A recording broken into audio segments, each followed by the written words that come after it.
Pemirsa, 4 penumpang tewas laka laut akibat hantaman gelombang tinggi. Perahu longboat yang memuat puluhan penumpang ini tenggelam di perairan Mangoli, Kepulauan Sula.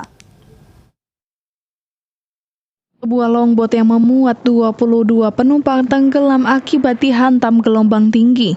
Peristiwa naas ini terjadi di perairan Mangoli, Kabupaten Kepulauan Sula, Maluku Utara pada Minggu pagi.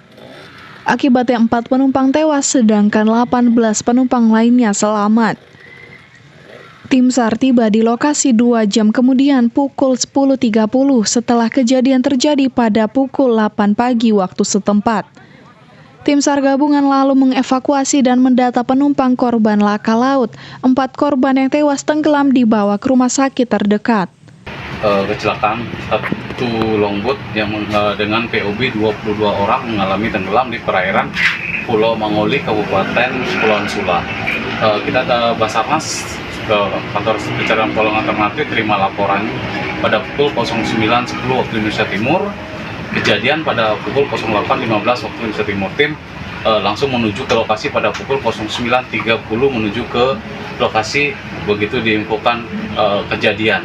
Nah, tiba di lokasi pada pukul 10.20 waktu Indonesia Timur dan tim langsung melaksanakan evakuasi dan pencarian terhadap korban tersebut, dan diketemukan korban sebanyak 18 orang dalam keadaan selamat dan 4 orang dalam keadaan meninggal.